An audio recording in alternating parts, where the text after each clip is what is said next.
इस वक्त भी किचन में बैठे मेहमानों की लिस्ट बनाते हुए वो मुसलसल खुद से ही मुस्कुरा रही थी। उसके मुकाबिल चीज़ केक के हमेशे में चम्मच चलाती। इरम ने दो सीधा निगाहों से उसे देखा। तुमने फंक्शन का जोड़ा ले लिया? जब इरम से उसकी मुस्कुराहट सही न गई तो उससे पूछ ही लिया। उसे फातिमा से स्पेशल चीज़ केक के लिए बुलवाया था, क्योंकि वो फैमिली में सबसे अच्छा चीज़ केक बनाती थी। उसकी बात पर हया जरा सी चौंकी, फिर नफे में सर हिलाया। ऑर्डर तो दे दिया था, मगर अभी पिक नहीं किया। हाँ, वैसे काफ़ी लकी हो तुम, है ना? इरम ने चम्मच गोल-गोल हिलाते हुए कहा। कितनी आसानी से बैठे-बिठाए इतना हैंडसम शौहर मिल गया। बैठे-बिठाए? हया ने ताज्जुब से सोचा, फिर धीरे से नफ़ी में सर हिलाया। उसके पाँव पे ज़ख्मों के अभी निशान अभी भी मौजूद थे। बैठे-बिठाए तो कुछ भी नहीं मिलता। इरम नहीं जानती थी कि सुशी को पाने से पहले वो कितने सहरा नंगे पाँव आप-लापा चली थी। वो कितना चली थी, कितना सहा था उसने। इरम तो कुछ भी नहीं जानती थी, मगर उसे जिताना बेकार था। इस फंक्शन और उसकी गहमा-गहमी में हया इतनी खुश थी कि उससे वीडियो वाली बात को दोबारा नहीं छेड़ा था। शायद इरम अब जिहान के आने के बाद एहसास करके खुद ही वो वीडियो वापस ले ले। शायद कुछ ना कुछ वो कर ले। लॉन्च में फुप्पो और अम्मा वलीमे के इंतजामात डिस्कस कर रही थी। हया के लबों पर फिर से मुस्कुराहट उमड़ आई। अम्मा, नताशा आ गई शॉपिंग से? हाँ, अभी-अभी आई है, साड़ी लेकर। मुझे दिखाकर अंदर रखने गई है। फातिमा ने हल्का सा सीढ़ियों की तरफ इशारा करते कहा कि रोहिल का कमरा ऊपर था। अलबत्ता फातिमा के चेहरे पे नाखुश सा तासुर था। जाओ हया, नताशा को बुला लाओ। फुप्पो को भी दिखा दे साड़ी। तुम्हारी फुप्पो अंदर थी, जो मुझे दिखा रही थी। अम्मा ने याद आने पे उसे पुकारा। उनके चेहरे पे अलबत्ता दबी-दबी सी कुड़हन थी। पता नहीं क्या बात थी। पूछने का इरादा तर्क करके वो पेन कागज़ वहीं छोड़कर उठ गई। जिहान का कमरा सीढ़ियों से ऊपर आधारी में एक कोने पर था, तो रोहिल का दूसरे कोने पे। वो आखिरी सीने चढ़ के ऊपर आई तो देखा जिहान और नताशा रोहिल के कमरे के सामने खड़े हंसते हुए कुछ बात कर रहे थे। नताशा के हाथ में 3-4 बड़े-बड़े शॉपिंग बैग थे, और वो हाथ हिला हिलाकर खालिस अमेरिकन अंदाज में तेज तेज बोलती कुछ बता रही थी। इतनी फासले से आवाज़ तो नहीं आ रही थी कि वो क्या कह रहे थे, मगर होशमिजाजी शनासाई उसके अब्रू तन गए। इतने हंसकर कभी मुझसे तो बात नहीं की। नताशा, उससे पुकारा। दोनों ने बेख्तियार उससे मुड़कर देखा। जिहान इस्तकबाली अंदाज में जरा सा मुस्कुराया, मगर वो एक नजराज निगाह उस पे डालकर आगे आई। नताशा, अम्मा बुला रही हैं, पप्पू कपड़े दिखा दो। ओके। नताशा ने एक नज़र जिहान को देखकर अस्वाद में सर हिलाया और नीचे चली गई।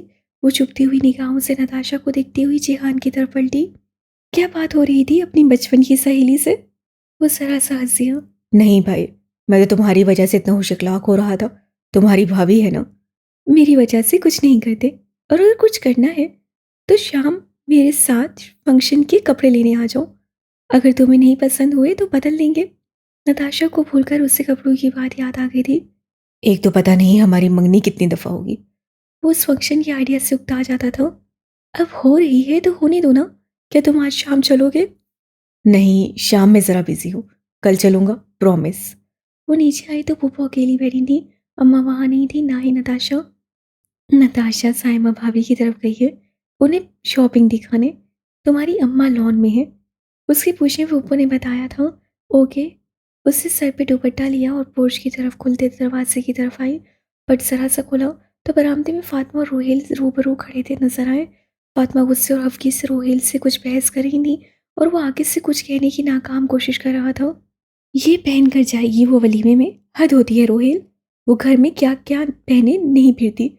मैं खामोश हो जाती हूँ। इसका ये मतलब नहीं कि मुझे और तुम्हारे अब्बा को बुरा नहीं लगता, मगर उस फंक्शन में हजारों लोग होंगे। रोहेल, कुछ एहसास है तुम्हें? मगर अम्मा, ऐसा क्या? मगर अम्मा उसकी नहीं सुन रही थी। शलवार कमीज लहंगा कुछ ले लेती, भले सर पे दुपट्टा ना लेती, तब भी है थी। मगर ये स्लीवलेस बैकलेस बेहुदा सी साड़ी उठा कर ले आई है तुम्हारी बीवी। हमारे खानदान में कभी ऐसा लिबास पहना है किसी ने? अम्मा, क्या हो गया है? हया भी तो स्लीवलेस पहन लेती थी। और अम्मा के तो मानो सर पे लगी तलवों पे पूछी। मेरी बेटी का नाम मत लो। वो एकदम गुस्से में आ गई थी। मेरी बेटी जब घर से निकलती है तो अबाया पहनकर चेहरा ढांप कर निकलती है। खानदान में कोई नहीं है जो मेरी बेटी के बराबर का हो। मगर अम्मा, पहले तो हया भी। पहले की बात मत करो रोहेल। हम हया की बात कर भी नहीं रहे, हम तुम्हारी बीवी की बात कर रहे हैं। अच्छा ठीक है, मैं बात करूंगा उससे। वो जैसे जान छुड़वाने वाले अंदाज से बोला था, मगर अम्मा कन्विंस नहीं हुई थी। वो और भी कुछ कहने का इरादा रखती थी, मगर हया तब एक कदम वापस पलट गई। उसकी आंखों में नमी उतर आई थी, दिल भर आया था। अभी कल ही तो जब वो शॉपिंग पे जाने के लिए धुले कपड़ों में से अबाया ढूंढ रही थी, तो अम्मा झुंझला कर कह रही थी कि हर वक्त इतना बुर्का कॉन्शियस होने की ज़रूरत नहीं होती। लेकिन उसकी गैर मौजूदगी में अम्मा उसके बारे में कुछ और कह रही थी। दिल से तस्लीम कर लेने और ज़ुबान से एतराफ़ कर लेने में फ़र्क होता है, और वो फ़र्क अम्मा पाट नहीं सक रही थी। वो वापस किचन की तरफ आई, जहाँ इरम बैठी अभी तक आमेज़ी के साथ लगी थी। नताशा भी उसी पर शॉपिंग बैग्स उठाए सीढ़ियाँ चढ़ती दिखाई दी थी। हया ने काउंटर पे रखे डब्बे के ढक्कन को बंद करने से पहले एक दफ़ा जोड़े को देखा और फिर जिहान के चेहरे को। कैसा लगा तुम्हें? उससे ज़रा इश्तियाक और ज़रा फिक्रमंदी से पूछो। पता नहीं उसका टेस्ट जिहान को अच्छा भी लगता है या नहीं।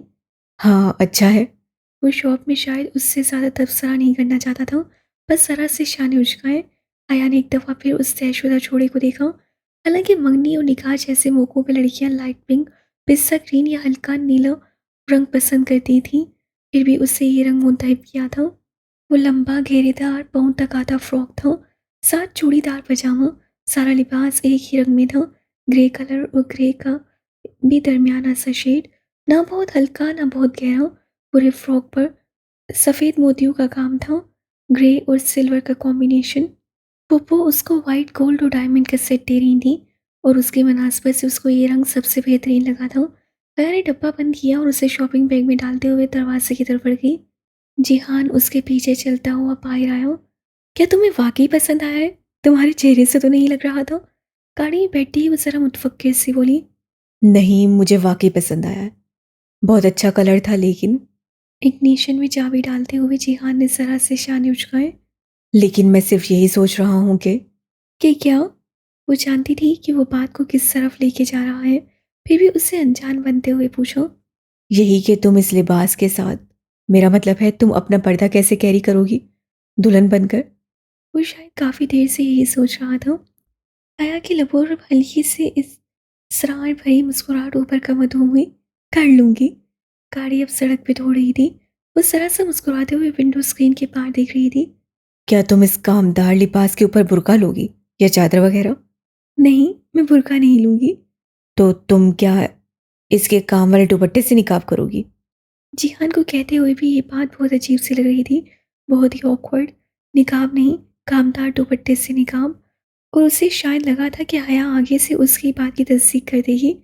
नहीं, मैं दुपट्टे से निकाब तो नहीं करूंगी। तो फिर तुम क्या करोगी? हया ने आंखों में उसी मुस्कुराहट को संवरे गर्दन मोड़कर जिहान को देखा। वो जैसे इस बात पे बहुत सोचने के बावजूद भी किसी नतीजे पे नहीं पहुंच सका था। कुछ बातों में मैं तुमसे ज़्यादा स्मार्ट हूँ। तुम्ही ने तो कहा था ना, ये रस्सा होता है, मैंने भी रस्सा निकाल लिया है। अच्छा, चलो देखते हैं तुम क्या करती हो। उसकी बात पर महसूस होकर ज़रा सा मुस्कुराया। थोड़ी देर बाद उसे महसूस हुआ कि गाड़ी घर की बजाय किसी और जाने जा रही है। क्या हम घर नहीं जा रहे? उससे ज़रा तसवसप से पूछो। पहले हमें कुछ उठाना है। मैंने एक बेकरी पे कुछ ऑर्डर किया था। वो स्टीयरिंग व्हील घुमाते हुए मोड़ काट रहा था। अया को चंबा हुआ। बाहर रात हो चुकी थी और उन लोगों ने डिनर पर घर पहुंचना था। ऐसा क्या ऑर्डर किया था तुमने? शायद तुम्हें याद हो, मैंने तुम्हारा एक जिंजर ब्रेड हाउस तोड़ा था। और अया का सांस समय भर के लिए थमा। क्या तुमने मेरे लिए जिंजर ब्रेड हाउस बनाया है? वो हैरत ज़दा ही तो रह गई थी। तुम्हें लगता है मैं इतना फारिग हूँ? मैंने सिर्फ एक बेकरी पर ऑर्डर दिया है और अब हमें उसे पिक करना है।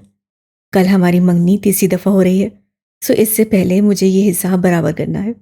मुस्कुराहट दबाए हुए वो बोला था। लेकिन तुमने खुद तो नहीं बनाया ना? मगर पैसे तो मैं ही दे रहा हूँ ना।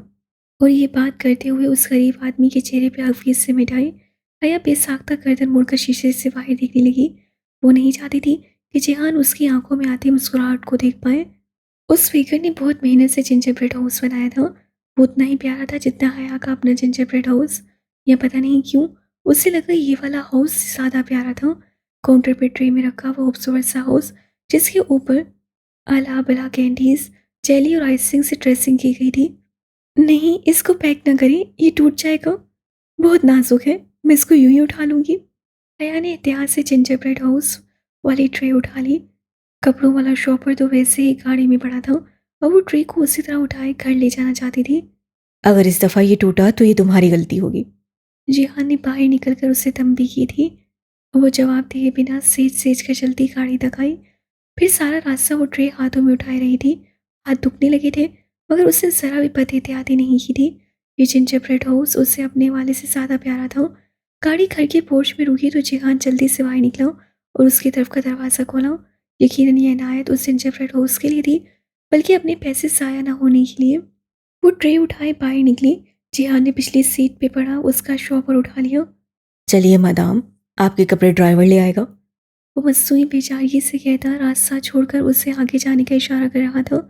हया के लबों पर मुस्कुराहट उमड़ आई। अभी वो चंद कदम ही चल पाई थी कि जिहान की आवाज़ उसके कानों से टकराई। ये गाड़ी किसकी है? शायद कोई मेहमान आया है। इस बात पे हया ने गर्दन मोड़ के देखा। पोर्च में खड़ी अपनी गाड़ी के आगे खड़ी गाड़ी और पैर के नीचे से जमीन सिरकने लगी थी। उससे आकॉर्ड को वो हजारों गाड़ियों में भी पहचान सकती थी। वो पता नहीं, उसकी आवाज़ सड़खड़ा गई। ट्रे पे जमे उसके हाथ मज़ीद सख्त हुए। जिहान कुछ कहे बिना शॉपिंग बैग्स पकड़े उसके आगे आगे अंदर गया। वो जिहान के पीछे अंदर आई।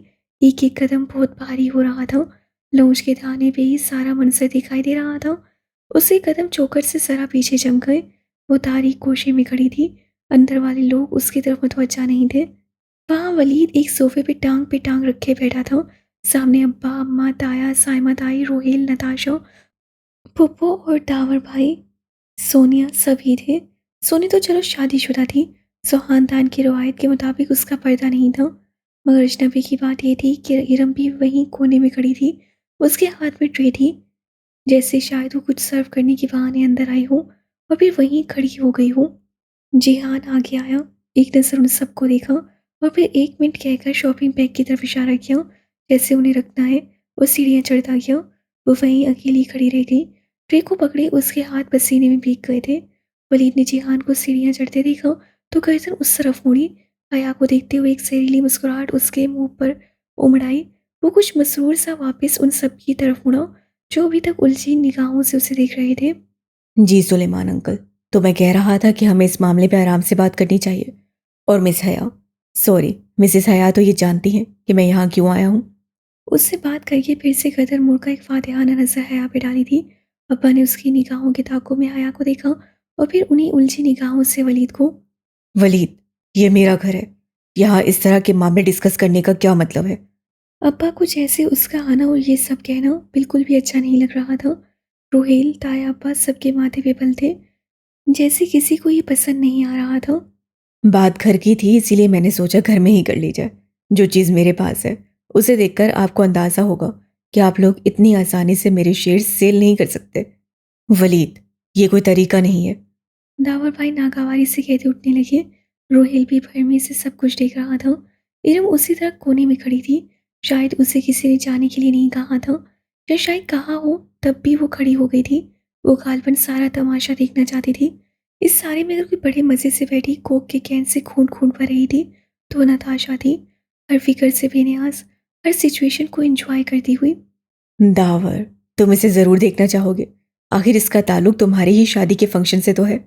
वो कहते हुए खड़ा हुआ और हया की तरफ देखकर अपनी जेब से एक प्लास्टिक रैपर निकाला, जिसमें रखी सीढ़ी साफ नजर आ रही थी। क्या मैं इसको चला दूँ? उससे सीढ़ी हया को दिखाते हुए पूछो। सब लोग इस बात पर मुड़कर हया को देखने लगे थे। वो जो साकित सी खड़ी बिना पलक झपके उसे देख रही थी, इस बात पर बेख्तियार उससे कदम पीछे हटे। कमर दीवार से जा लगी। हाथ में पकड़ी ट्रे बहुत वसी हो गई थी। जो बात करनी है अब्बा से करो। रोहेल वर्मी से बोला था। उसकी बात वलीद ने जैसे सुनी ही नहीं। उसी लम्हे जिहान हाली सीढ़ियां उतरता दिखाई दिया। जो बात करनी है मुझसे करो। हाँ बोलो, क्या मसला है? वो जैसे अब फारिग होकर वो संजीदगी से कहता वलीद के सामने आकर खड़ा हुआ। हया ने उम्मीद से जिहान की तरफ देखा। वो यकीनन समझ जाएगा कि ये वो ही वीडियो है। वो भी वलीद को कुछ दे मारेगा या सीढ़ी के टुकड़े टुकड़े कर देगा। उससे पूरी उम्मीद थी। उसकी बात पे वलीद की मुस्कुराहट गहरी हुई। ये शो टाइम है और तुम तो इस शो टाइम को ज़रूर देखना चाहोगे। बात के अख्ताम पे वलीद ने फिर हया को देखा। उसका बार बार हया को देखना सबको उलझन और अजीब सी कैफियत में मुब्तला कर रहा था। क्या है इस सीढ़ी में? जिहान ने संजीदगी से उससे पूछा। अलबत्ता आंखों में जरा सी उलझन थी। वो नहीं समझा था। अल्लाह अल्लाह, वो नहीं समझा था। उसका दिल जोर जोर से धड़कने लगा था। जिहान नहीं समझा था। वो कहना चाहती थी, चिल्लाना चाहती थी, जिहान इससे मत पूछो। प्लीज़ जिहान, उसे घर से निकाल दो, उसे कुछ दे मारो मगर उसे यहाँ से भेज दो। मगर सारे अल्फाज हलक में दम तोड़ गए। आपके घर की चीज़ है तो आप तो ज़रूर देखना चाहेंगे और उसके बाद आप फैसला करेंगे कि आप मुझे अपनी कंपनी में किस हैसियत से काम करने देंगे। लॉन्च में खामोशी थी, सब सुन रहे थे, बोल बस वही दोनों रहे थे। हया का सांस आहिस्ता आहिस्ता रुकने लगा, दम घुट रहा था, फिजा में ऑक्सीजन कम हो गई थी। मगर इसमें है क्या? वो रहा टीवी और वो उसके नीचे डीवीडी रखा है। इसको लगाकर खुद देख लो, बहुत इंजॉय करोगे। उसे सीढ़ी जिहान की तरफ बढ़ाई। हया के नथनों से ऑक्सीजन का कोई झोंका टकराया था। सांस, खुशफुमानी, उम्मीद। एक किरण सी नजर आई थी कि जिहान सीढ़ी हाथ में लेते ही तोड़ देगा और वलीद को दे मारेगा। जिहान ने जरा तसव्वुफ से सीढ़ी को देखा और फिर उसे थाम लिया, मगर उससे उसे तोड़ा नहीं। उसे सीढ़ी को कवर से निकाला, उलट पुलट कर देखा और सर उठाकर वलीद की तरफ मुतवज्जा हुआ। आर यू श्योर कि इसमें कुछ ऐसा नहीं जो किसी के तौहीन का बायस बने? क्या मैं इसे वाकई सबके सामने चला दूं?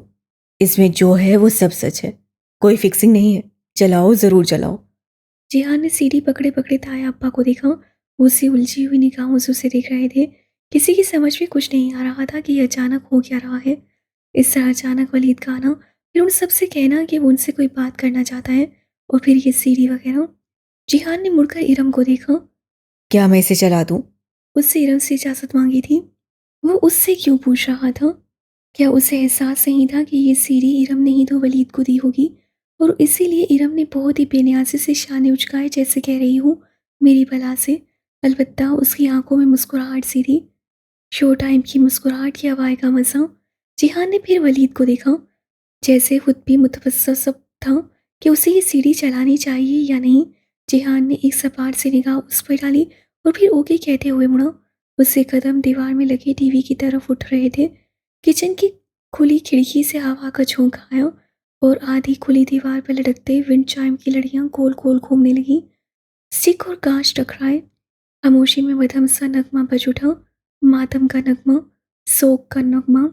जिहान ने एक कदम मजीद टीवी की तरफ बढ़ाया।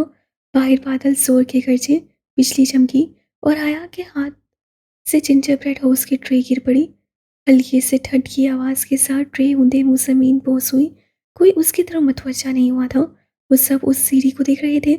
आखिर उसमें ऐसा क्या था जिसे दिखाने के लिए वलीद इतना बेचैन हो रहा था? जिहान आहिस्ता आहिस्ता चलता टीवी की तरफ जा रहा था। हया का टूटा हुआ जिंजर ब्रेड हाउस उसके कदमों में गिरा पड़ा था, लेकिन उसे परवाह नहीं थी। वो बस सांस रोके लोंच में बैठे नफूस को देख रही थी। अब्बा, रोहेल, जिहान, बाप, भाई, शोहर, कोई उसके साथ न था। कोई उसे इस पराए मर्द ब्लैकमेलर से बचा नहीं सकता था। पर क्या वाकई कोई नहीं था? अल्लाह ताला, उसे जोर से पुकारा था। अल्लाह का नाम वो वाहिद नाम होता है जिसको बोलने के लिए होंठ हिलाने की ज़रूरत नहीं होती। उससे भी निकाब तले बंद होंठों पीछे जुबान हिलाकर उससे पुकारा था। अल्लाह ताला, मैं बहुत अकेली हूँ, मेरे पास इस वक्त कोई नहीं है जिसे मैं पुकार सकूं। जिहान अब टीवी के पास पहुंच चुका था। हया के दिल पे पड़ता बोझ अब बढ़ता जा रहा था। सिर्फ आप हैं जो मेरी मदद कर सकते हैं। आप दे दें तो कुछ छीन नहीं सकता।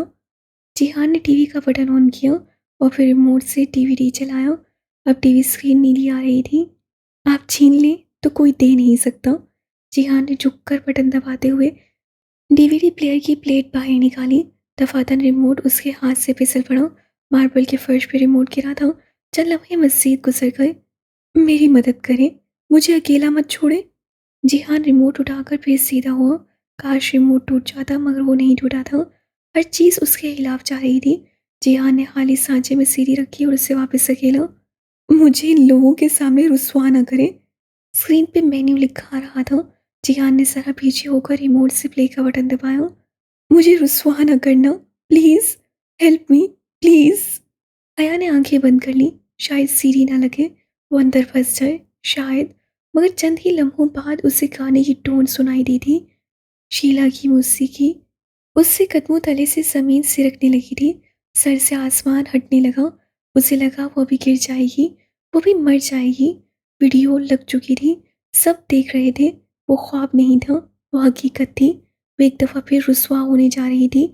सारी रियासत, सारी अतात, सब बेकार किया था।